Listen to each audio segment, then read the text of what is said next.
Hey, what's up guys? This is Ronnie with entrepreneurliving.com, and today I wanted to share with you guys a great way to be able to get your message across about your business or your opportunity without having to break the bank to as many people as possible. Now I'm talking about postcard marketing. Postcard marketing has been around for a really long time. Up until today, you probably still receive postcards from fitness clubs, insurance agents, and so on. So, it's really a great way to just convey a certain message to a targeted audience of your choosing. Now, postcard marketing, I like to compare them like billboards. The reason why I compare the two is because billboards and postcards are meant to do the same thing. They're meant to get that message across to a large number of audience. The biggest difference is, of course, postcards are more miniature, they're more mobile, and they're a bit more personal, as well as being more cost efficient than, buying a spot on a billboard. So, with that being said though, even though postcard marketing does present you a more cost efficient way to get your message across, you want to keep in mind that you don't just want to throw your money down the trash. You don't want to just, spend money on a postcard marketing campaign and not have it give you the best results that you're looking for. So what I wanted to do for you guys is just present you guys 5 tips to be able to help you on your postcard marketing campaign. All right. Tip number 1, grab your reader's attention with your postcard. Now keep in mind that when your audience receives your postcard, you literally only have a few seconds to be able to capture their attention before they decide whether this is going to be trash or this is going to be something that they're going to want to look into. So some ways to be able to grab your reader's attention would be through the cosmetic aspect of the card. So obviously through the colors, you want to make sure to use bold and bright colors, something that is attractive to the eye so that way they will want to look at it. Also, you can change the design of the postcard, rather than your traditional rectangular card. If you cut it out into a different figure, it will build a little more curiosity and your readers will want to look further into the card. They'll want to examine it more. Some other ways to be able to improve and, grab your reader's attention would be through the headline. Every postcard will have a headline, whether it's a statement or a question.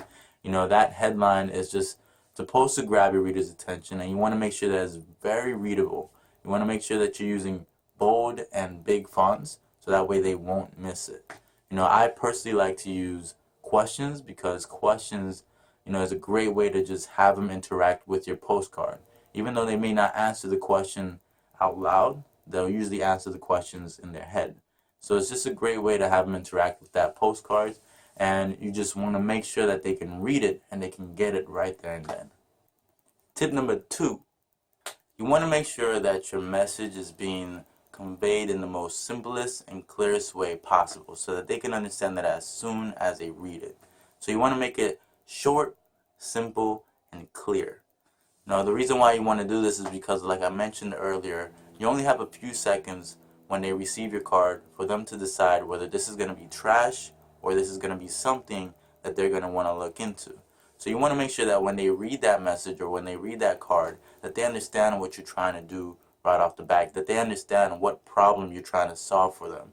So when they read your card, they should be able to determine whether, you know what, he's trying to help me save money, or this person's trying to help me make money, or this person's trying to help me get out of debt.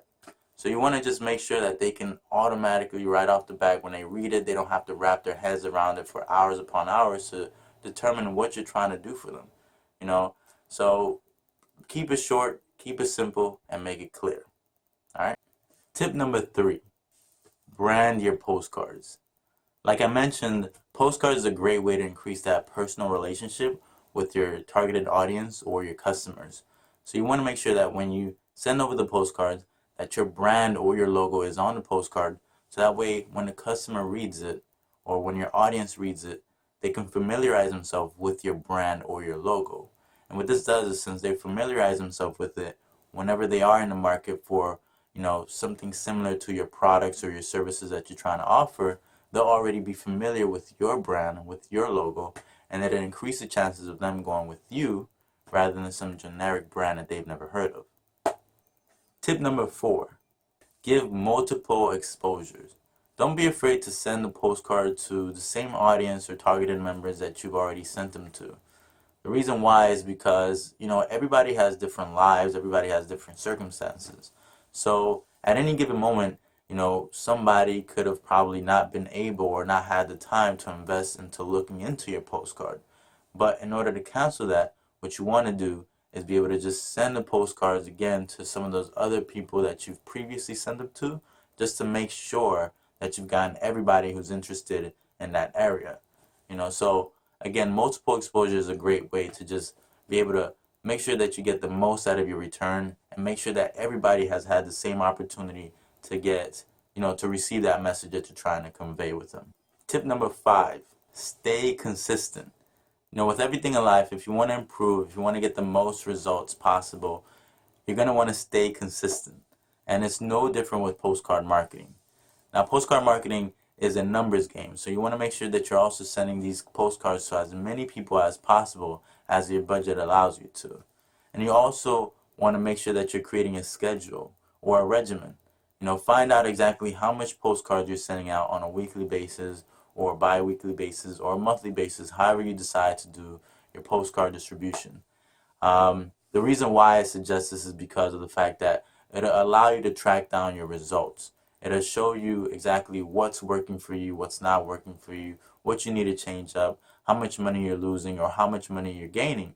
This is going to be just a better way to organize your campaign, so that way you can get the most out of this campaign and not have to continue to spend more money because of trials and errors. Well, those are my 5 tips to improve on your postcard marketing campaign. I really hope this was able to provide you some value to help you on your venture. And if you liked the video, please comment, please subscribe. If you didn't like the video, please comment, please subscribe as well. But if you're looking for more videos like this to help you out on your entrepreneurial ventures, check out my website, entrepreneurliving.com/blog. And every week we'll come out with a new blog post or a new video to help you out on your ventures. And if there's anything particular that you want me to discuss, feel free to leave me a comment or email me, contact me, and I'll be more than happy to venture into it. But this time, I do appreciate you guys for watching this video. It's about that time that I got to go. So, thank you guys. Hope you have a blessed day.